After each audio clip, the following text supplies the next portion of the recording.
तो दोस्तों नमस्कार। आज की इस वीडियो में हम बात करने वाले हैं एलएफटी टेस्ट के बारे में, यानी लीवर फंक्शनल टेस्ट को कैसे हम लोग समझते हैं, क्या होता है इसमें एसजीओटी और क्या होता है एसजीपीटी और क्या होता है टोटल बिलिरुबिन, क्या होता है इनडायरेक्ट बिलिरुबिन और क्या होता है डायरेक्ट सीरम बिलिरुबिन।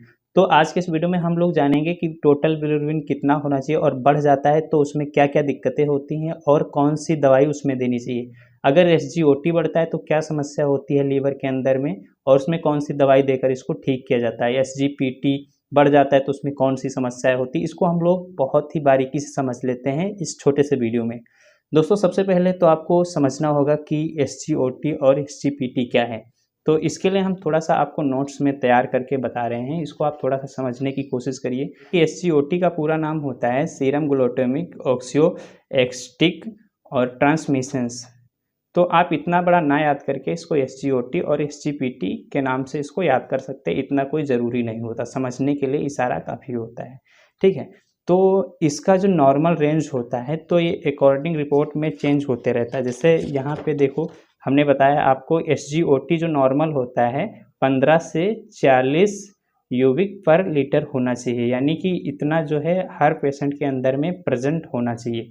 और जो एसजीपीटी रहता है वो 10 से 50 यूबिक पर लीटर तक होना चाहिए। जैसे इसमें जो आप देख सकते हैं, तो जो एसजीपीटी है उसका रेशियो यहाँ पे 8 से 45 तक दिया गया है और जो एसजीओटी है उसका 8 से 45 तक दिया गया है। तो ये थोड़ा बहुत चेंज होते रहता है रिपोर्ट के अकॉर्डिंग, इससे इतना ज़्यादा कोई प्रॉब्लम नहीं होता है। ठीक है, लेकिन मेन आपको देखना रहता है कि होना चाहिए था 8 से 45 तक और यहाँ पे है 75, यानी 45 और 75 में कितना अंतर है, तो उसमें कौन सी दवाई हम लोग देंगे। और यहाँ पे देख लीजिए आप 8 से 45 तक होना चाहिए था और यहाँ पे 63 है, 63.5 यानी 5 है।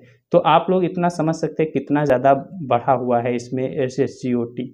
तो ये चीज़ें हम लोग समझते हैं। देखिए, अगर एसजीओटी किसी व्यक्ति में बढ़ जाता है एसजीओटी, तो एसजीओटी बढ़ने से आप ये नहीं पता लगा पाएंगे कि लीवर के ही अंदर प्रॉब्लम है।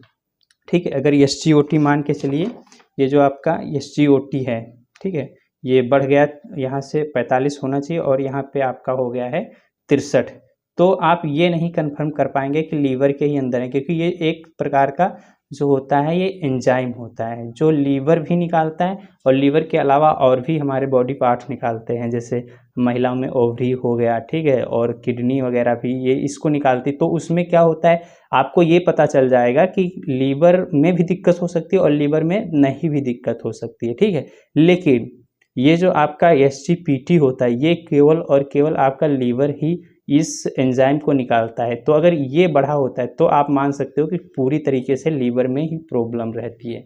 ठीक है, तो ये चीज़ आपको समझ में आ गई होगी कि लीवर की प्रॉब्लम जानने के लिए सबसे पहले आपको ये वाला ज़रूर देखना है, एसजीपीटी का क्या मामला है, एसजीपीटी कितना बढ़ा है उसमें। अगर एसजीपीटी बढ़ा है तो लीवर में दिक्कत कन्फर्म है, अगर नहीं बढ़ा है तो हो सकता है, अगर एसजीओटी बढ़ा है तो उसके अदर पार्ट में भी दिक्कत हो सकती है, फिर उसमें दूसरी चेकअप करवाना पड़ सकता है, जैसे किडनी का चेकअप हो गया, फिर अल्ट्रासाउंड हो गया। ठीक है, तो ये सब करवाना पड़ता है। और अगर एसजीपीटी और एसजीओटी दोनों में से कोई एक बढ़ा है तो उसमें जो नॉर्मल ट्रीटमेंट दिया जाता है, तो टेबलेट यूडिल्यू 300 mg की आती है, एक टेबलेट यूडिल्यू नाम से आती है, ये बहुत ही पॉपुलर ब्रांड नेम है। ठीक है, तो ये बीडी आप दे सकते हैं, इसको सुबह शाम 5 दिन तक दे सकते हैं। अगर कोई जवान आदमी है यानी यंग आदमी के लिए ये 300 mg की डोज होती है।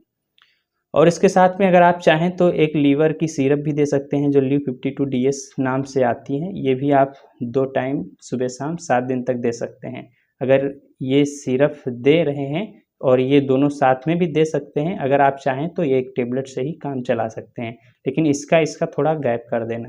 ठीक है, और इसमें जो एंटीबायोटिक्स कुछ देना पड़ता है, तो एंटीबायोटिक्स में जैसे आप नॉरफ्लॉक्सासिन 400 mg का दे सकते हैं, बीडी 5 दिन तक। ठीक है, 400 mg 2 टाइम सुबह शाम बीडी दे सकते हैं। इसके साथ में एक कैप्सूल आप दे सकते हैं पेंटाप डीएसआर।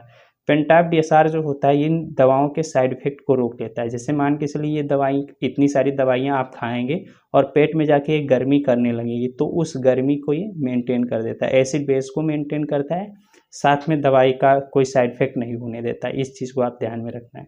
तो इसको एक टाइम आप खाली पेट सुबह या शाम को दे सकते हो। और इसके बाद में हम बात कर लेते हैं दोस्तों, ये बिलिरुबिन क्या होता है। बिलिरुबिन से क्या होता है, बिलिरुबिन बढ़ने और घटने से हमको क्या क्या समस्याएं होती हैं।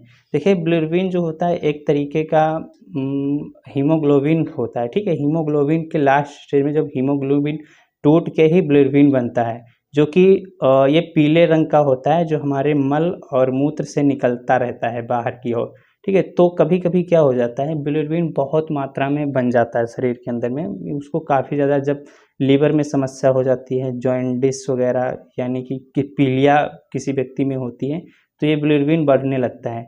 तो इसका जो नॉर्मल रेंज होता है 0.1 से 1.2 mg पर डेसीलीटर तक होता है, इतना होना चाहिए टोटल बिलिरुबिन। टोटल बिलिरुबिन इतना होना चाहिए, और साथ में जो इसके दो और हैं, डायरेक्ट और इनडायरेक्ट बिलिरुबिन, तो ये इसी के पार्ट होते हैं। डायरेक्ट कितना निकल रहा है, इनडायरेक्ट बिलिरुबिन कितना निकल रहा है, ठीक है। ये चीज़ें जो है इसमें देखी जाती हैं। तो ये चीज़ आप समझ रहे हैं, अगर किसी में बिलिरुबिन बहुत ज़्यादा मात्रा में निकल रहा है तो आप समझ लीजिए कि उसको पीलिया हो गया है। पीलिया हुआ है तो पीलिया माने लीवर में ही कोई दिक्कत हुई रहती है। अगर लीवर में दिक्कत नहीं होगी तो बिलिरुबिन अधिक मात्रा में नहीं निकलता है, ठीक है।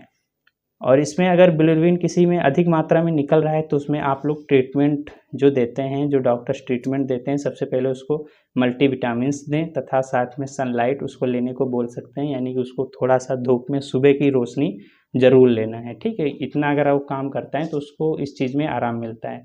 और उसके साथ में सिरप लैक्टोज ले सकते हैं 5 ml BD। सुबह शाम लैक्टोज लेंगे तो उसका डाइजेशन अच्छा होगा, लीवर को उतना मेहनत नहीं करनी पड़ेगी, तो आपका जो है खाना डाइजेस्ट होने में हेल्प होगी, और ये आपका मल मुलायम होकर निकलता जाएगा, लैक्सेटिव होता है ये। तो इसमें जो एक और तरीका होता है, अगर ये बहुत ज़्यादा बढ़ जाता है तो उसमें कुछ दवाइयाँ भी देनी पड़ती है। अगर मान के चलिए किसी का लीवर पीलिया की वजह से काम नहीं कर पा रहा है, उसका बिलिरुबिन बहुत ज़्यादा मात्रा में बढ़ रहा है, तो उसमें एक एंटीबायोटिक्स भी यूज़ किया जाता है। एंटीबायोटिक्स भी अलग अलग रूट से दिए जाते हैं।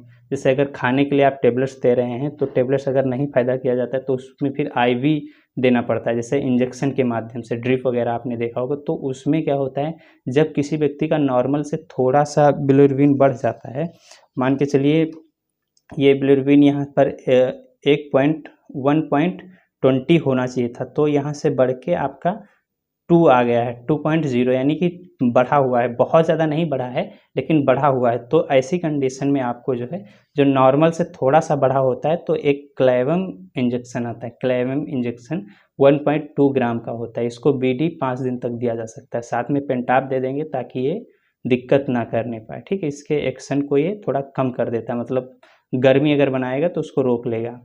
और अगर इससे थोड़ा सा ज़्यादा हो जाता है, ठीक है, यानी कि अगर बिलिरुबिन इससे अधिक निकल रहा है, यहाँ पे जैसे 2 है और 2 की जगह पे 4 हो जाए, 5 हो जाए, ठीक है, तो ऐसी कंडीशन में यहाँ पे जो आपको इंजेक्शन देना पड़ेगा तो ये काम नहीं करेगा। वहाँ पे आपको मोनोसेफ एसबी देना है, ठीक है। मोनोसेफ एसबी 1 ग्राम VD दे सकते हैं, इसके साथ में भी पेंटाप रहेगा। या तो ये मान के चलिए, अगर थोड़ा है दिक्कत तो ये, अगर ज़्यादा है तो ये वाला। अगर इससे भी ज़्यादा प्रॉब्लम है, तो बहुत ज़्यादा अगर समस्या रहती है किसी व्यक्ति को, ये सारी दवाएं काम भी नहीं करती हैं। अगर आप देते हैं तो उसको समस्या में कोई सुधार ही नहीं लगता है, क्योंकि शुरुआत में आप यही देंगे, फिर उसके बाद में यही देंगे। अगर ये दोनों दवाएं फेल हो जाती हैं तो ऐसी कंडीशन में एक इंजेक्शन पिप्चो नाम से आता है, जो 4.5 ग्राम का होता है, 4.5 ग्राम दोस्तों, यानी कि ये 450 ग्राम का इंजेक्शन होता है। इसको BD दिया जाता है। जब इसको आप BD देते हैं तब जाके फिर ये समस्या पूरी तरीके से ख़त्म होती है। जैसे ही ये इंजेक्शन लगता है उसकी सारी समस्याएं कंट्रोल हो जाती हैं। तो ये था लीवर फंक्शन टेस्ट। इसमें आपने ये जाना कि इसमें कौन कौन सी दिक्कतें हो सकती हैं और कौन सा इसका ट्रीटमेंट किया जाना चाहिए। अगर फिर भी आपका कोई डाउट्स है तो आप कमेंट करके पूछिए, हम समझाने का आपको प्रयास करेंगे। जय हिंद।